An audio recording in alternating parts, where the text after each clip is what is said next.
Bom dia, gente. Bom dia. Agora sim. Ai, meu Deus, é porque ontem meu esposo mexeu no ele como é que fala? Ai, meu Deus. Amém, né, que seja feita a vontade de Deus. Tem não sei nem quanto tempo que eu tô falando aqui. Meia hora que eu tô falando. Amém. Eh, eu já rezei, já meditei o trecho todinho, no volume 12. Mas meu esposo ai, meu Deus, como é que fala? Ele atualizou o OBS. Ele falou assim comigo: eu quero aprender a fazer vídeo, que eu vou fazer um vídeo", porque ele faz, eh, planilha. Aí ele fez uma planilha lá para uma pessoa e ele queria ensinar a pessoa, ao invés de escrever, ele vai fazer um vídeo. Aí ele estava me pedindo: "Como que faz o vídeo? Como é que você faz vídeo?". Aí eu fui ensinar para ele. Ele: você não atualizou o OBS, vamos atualizar". Aí ele atualizou. E aí o microfone estava desconfigurado, eu nem percebi. Me perdoa, gente. Eita, meu pai do céu.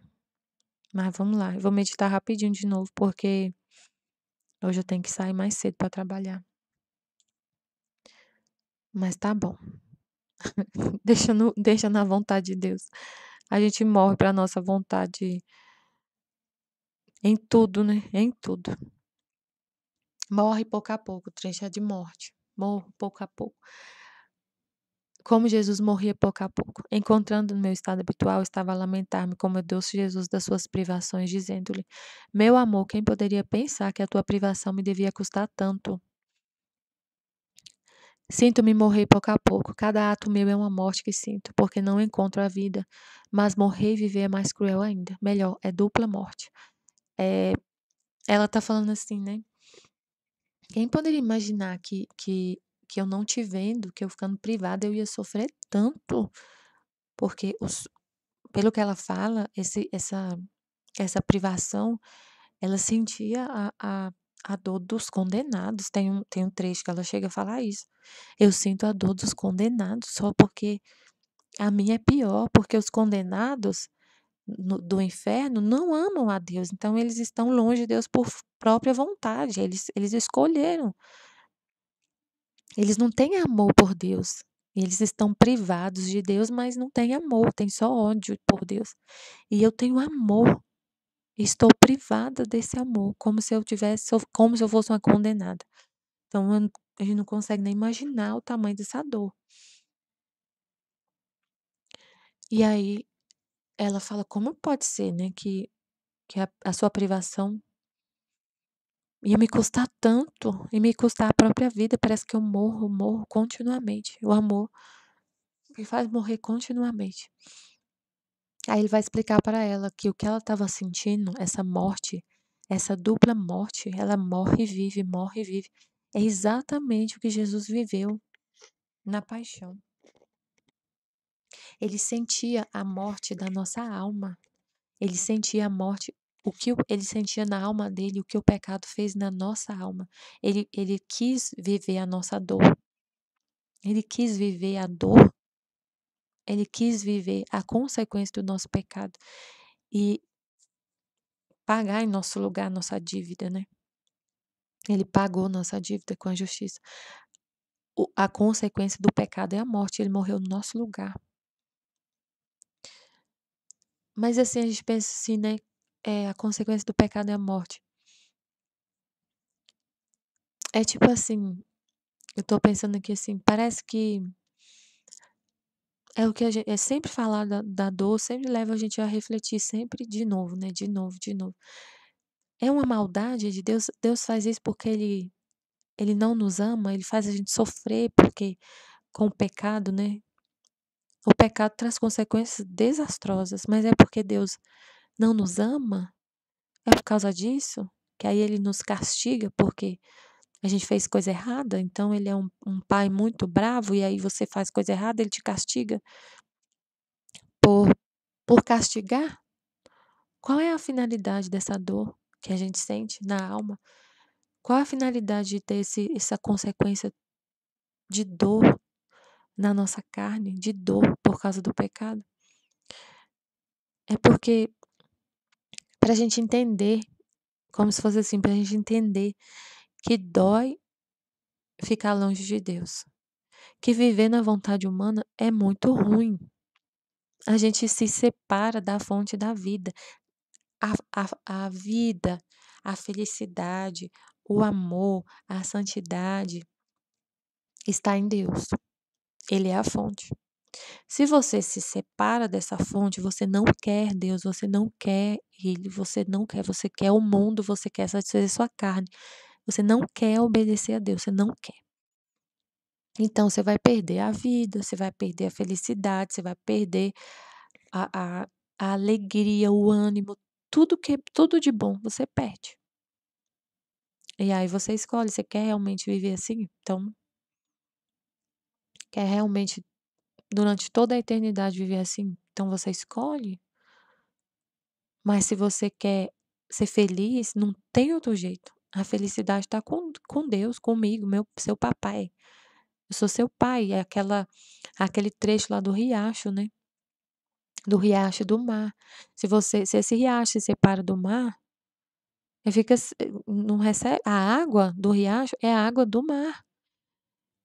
Então a nossa alma é esse riacho e Deus é o mar. E a gente recebe a água dele, tudo, tudo. Aí se você não quer viver com ele, como você vai receber? Você se separa dele, você não quer. O riacho fala assim: eu não quero a água do mar. Ele vai secar, vai morrer, vai acabar. Então Jesus pagou a nossa dívida, sofreu em nosso lugar, para alcançar de novo do Pai todas as graças para a gente. Tudo, tudo, tudo. E aí, o que ele falou nesses dias, ele estava falando na escola. O que ele alcançou pra gente de mais, assim, o que ele alcançou pra gente? O conhecimento de Deus. O dom maior que ele deixou, o dom maior é a palavra dele.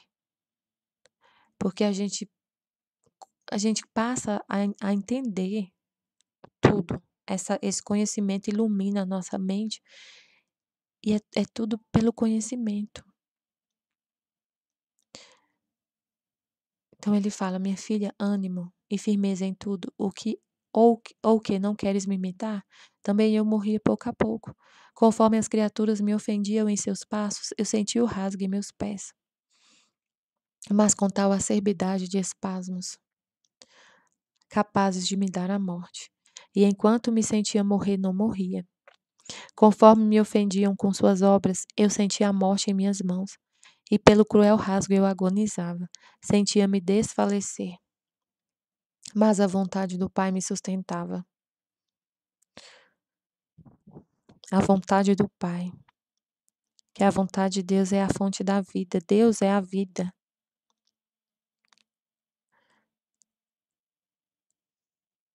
Morria e não morria. A dor que ele estava sentindo poderia causar a morte. Mas ele não morria porque Deus é o autor da vida. Ele é que determina a hora de morrer. Então você pode sofrer, sofrer, sofrer, sofrer e não morrer.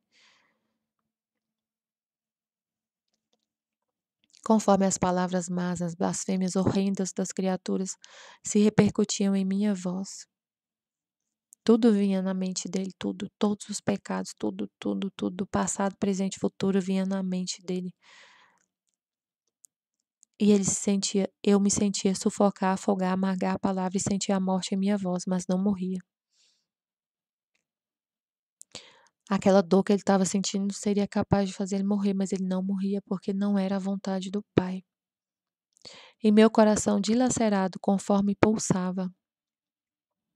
Sentia em meu coração as vidas más, as almas que se arrancavam, e meu coração estava em contínuos dilaceramentos e lacerações. Então ele sentiu mesmo na carne a consequência do pecado, a dor que sente a nossa alma. A nossa alma sem Deus, ela está em agonia. Só que a gente não sente, né? Quando a gente está no pecado, a gente não sente essa dor na carne, assim, né? Essa dor que Jesus está falando. A gente não sente a dor do pecado. não entende que a gente está no pecado, não entende, então não sofre. Por quê? Porque a gente não ama quem a gente.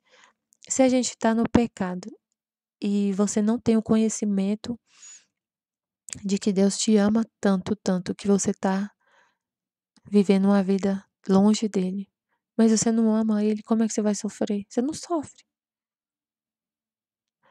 Você sofre a partir do momento que Deus te dá o conhecimento.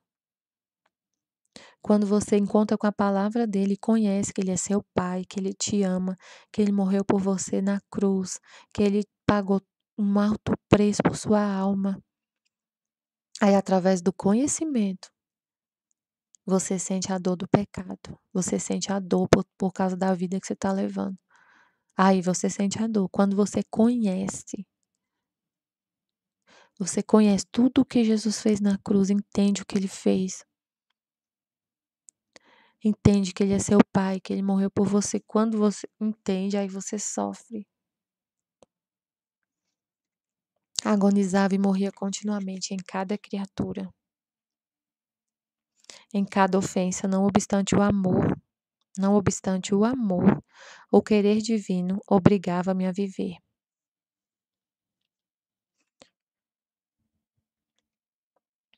Eis porque de sua morte pouco a pouco te quero junto comigo, quero sua companhia em minhas mortes. Não está contente? Então ele quer a gente em tudo que ele está fazendo. Deus quer, Jesus quer a gente em tudo que ele está fazendo junto com ele. Então ele chamava Luísa, você está sofrendo assim? Porque eu também sofri, eu te quero junto comigo, fazendo companhia em minhas mortes e minha dor. Então muitas vezes a gente sofre junto com Jesus. Tudo é muito, eu acho tão lindo porque a gente teria motivos para sofrer por várias coisas quando é algo assim seu, né, da sua vida. Você poderia sofrer, estar sofrendo, mas a gente não sofre mais por causa das nossas coisas. Quando a gente sofre, é porque Jesus quer que a gente faça companhia para ele na dor dele. A gente sofre só por Deus. É muito incrível isso. Só por Deus, quando não é, quando, tipo assim, ó, igual ontem eu falei, né, que, por exemplo, você fica sabendo que alguém não gosta de você. A pessoa não gosta de você. E aí você, sabe, parece que você não sofre por causa disso, é estranho, mas é isso mesmo. Parece que você não sofre por causa do que as pessoas acham de você, do que elas, sabe, em direção à sua pessoa mesmo, à sua. Você não existe. É como assim, você não existe. Lá no fundo, você não tá sofrendo por causa do que a pessoa falou, do que a pessoa achou, de alguma coisa que você fez que a pessoa não entendeu. A gente sente, às vezes, se a gente sentir, é porque Deus sentiu, porque ele ficou ofendido, ele sofreu por causa que é ele vivendo em você. Então, se alguém fala alguma coisa, te ofende, aí você sente a dor de Deus. É muito incrível. Mas algumas coisas você nem sente. Só o que ele permite mesmo. Só o que ele te faz sentir. Eis porque de sua morte, pouco a pouco. Então ele explicava para Luísa, por que você sente essa dor tão grande? Porque você sente a morte como se fosse morrer a cada instante.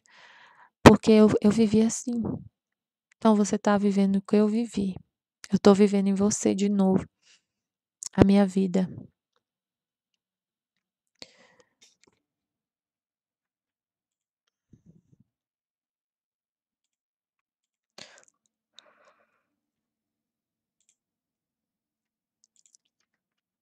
Deixa eu ver o volume 13, se não lembro. Pelo menos ler o trecho.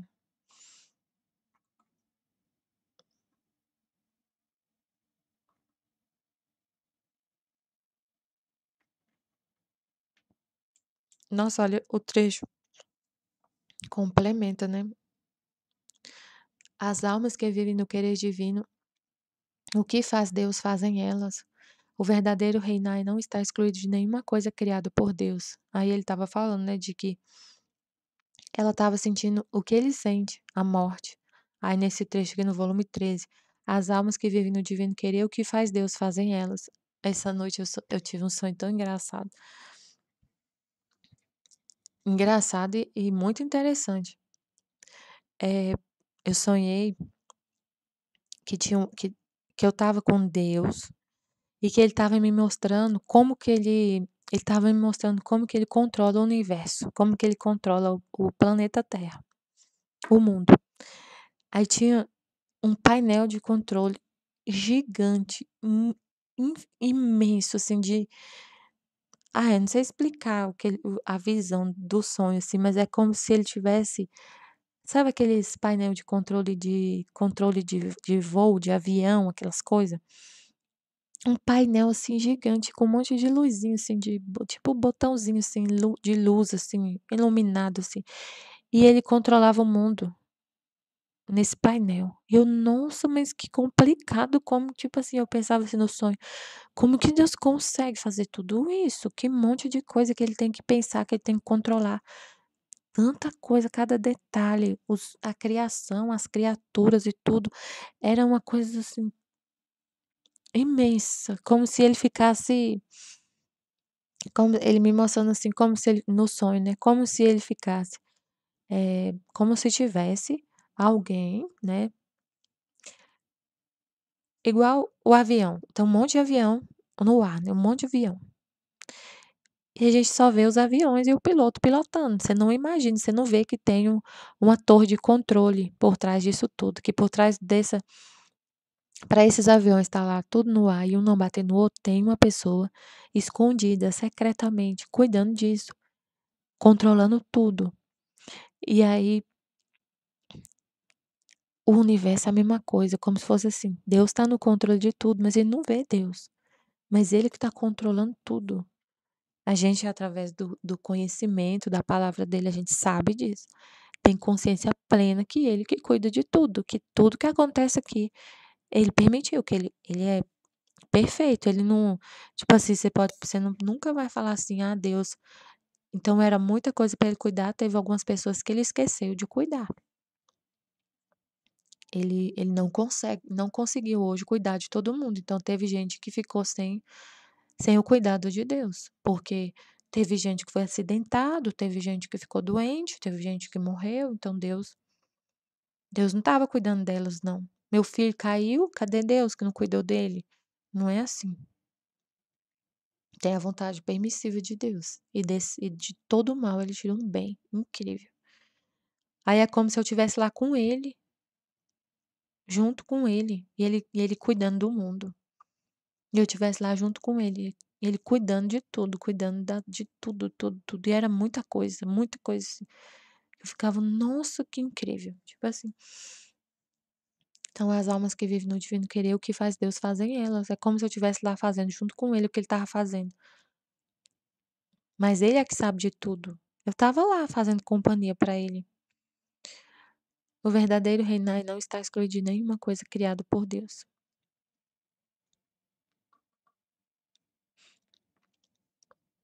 Estava me colocando toda no divino querer, e meu doce Jesus me disse: "Minha filha, as almas que vivem em meu querer são um reflexo de todos e de tudo. E como refletem em tudo, por consequência recebem o reflexo de todos. E como minha vontade é vida de tudo, elas em meu querer correm a dar vida a tudo. Assim que também as coisas inanimadas e os vegetais recebem seus reflexos. E elas recebem o reflexo de tudo o criado, harmonizam no meu querer com todas as coisas criadas por mim. No meu querer dão a todos, são amigas e irmãs com todos, e recebem amor e glória de todos. Meu querer as torna inseparáveis, e por isso o que faço eu o fazem elas. Meu querer não sabe fazer coisas diferentes de mim. Meu querer não sabe fazer coisas diferentes de mim. O reino de minha vontade é reinar, por isso todas elas são rainhas. Mas o verdadeiro reinar é não estar excluído de nenhuma coisa criada por mim. Então eu vou deixar para meditar esse trecho amanhã, mas é como se a gente se sentisse parte da criação.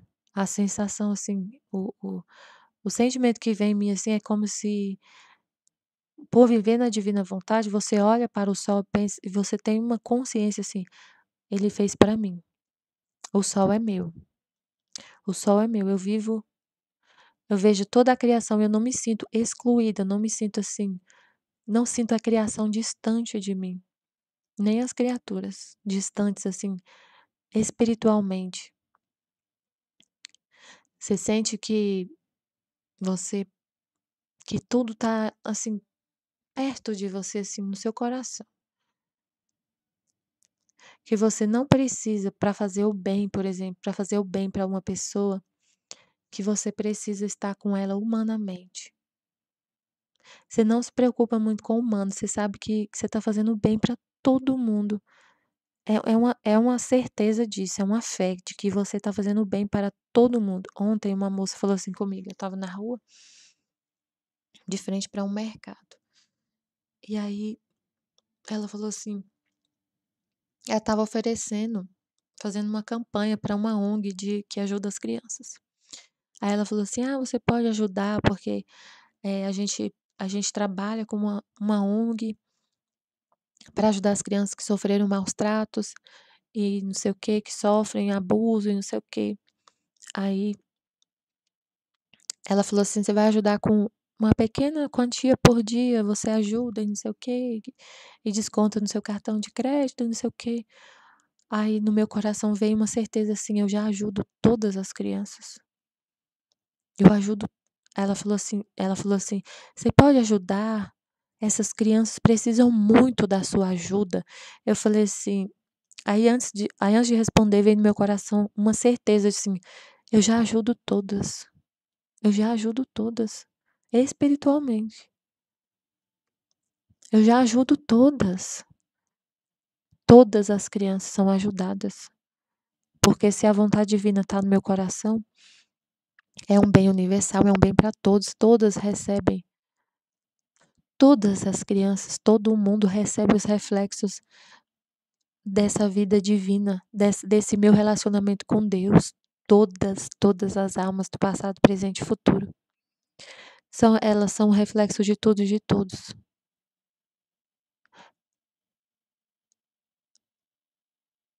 Tá vendo o que ele falou aqui, ó? E como a minha vontade é a vida de tudo, a vontade de Deus é a vida de tudo. É a vida da criação e das criaturas. O palpitar do coração de todas as criaturas é da divina vontade, é a divina vontade. É a divina vontade que é a vida do palpitar de cada coração dessas criancinhas e de tudo. Então, você vivendo na divina vontade, você corre a dar a vida a tudo. Porque é Deus que sustenta a vida, é Deus que é o autor da vida. E aí eu tive essa sensação muito clara, assim, eu já ajudo, eu não me senti assim, nossa, eu não faço nada pelas crianças, eu devia ajudar mais. Eu falei, não, moça, eu ajudo mesmo assim, humanamente, eu ajudo. Ah, mas você pode ajudar mais, você pode ajudar mais, será que não dá pra fazer nenhum esforço para você ajudar mais? Eu falei, não, eu já ajudo, eu já ajudo. Então eu não. Aí você fala comigo, nossa, como você é fria, você não ficou comovida com com a moça falando que as crianças estão sofrendo e que você pode doar, era R$ 30 por mês para ajudar elas. Eu sei que não é isso que vai resolver. Não é o humano que vai resolver. A vida de tudo é a divina vontade. A vida de tudo é a divina vontade. Então, a divina vontade está na terra, já fazendo tudo por elas. Elas são vítimas, né? Como ontem, foi na aula de ontem mesmo, quando Jesus explicou sobre o aborto. Não é que a gente é a favor do aborto, a gente quer que as crianças sofram, não é isso, mas é a vontade permissiva de Deus. Não é de jeito nenhum que a gente é a favor do sofrimento, que a gente quer ver as crianças sofrendo, não é isso. É, mas a gente vê assim claramente que a gente entende o que Deus está fazendo. A gente entende. E não fica desesperado, e não fica. sabe, assim, pensando assim: "Eu não tô fazendo nada. Nossa, como eu sou má, eu não consigo", e fica, né, porque se a gente for pensar, por exemplo, na fome das crianças, e você vê que você não é capaz de fazer nada humanamente para essas crianças, você não consegue matar a fome do mundo, e você pode entrar em depressão por causa disso. Se você é uma pessoa muito sensível, se você é, por exemplo, eu sou intercessora na questão do aborto. Se eu ficar olhando os números dos abortos todo dia, olhando quantos abortos são feitos por dia, e ver isso de forma só humana, só com olhos humanos, não ver com os olhos divinos, de luz divina, eu ia falar: "Nossa, eu não tô fazendo nada, eu não tô fazendo nada", eu ia ficar louca, em depressão, porque eu não consigo fazer nada. A gente é uma associação pró-vida, então tenta resgatar as crianças do aborto, mas se eu for pensar: "Nossa, mas são resgatadas ali 3, 4 crianças no máximo por mês", por exemplo. Mas quantas são abortadas por dia? Milhões. Então eu não tô fazendo nada. Então dá um desânimo, um desespero, você fala: "Não tô fazendo nada, eu quero tanto salvar essas crianças, mas eu não consigo". Eu salvo eu colaboro na salvação de algumas poucas por mês e eu nem consigo fazer muito pela associação, por causa da limitação nossa de tempo, de espaço, de tudo, de recurso. Mas se você vê com olhos divinos, aí vê tudo diferente. Você vê, nossa, como Jesus falou, né?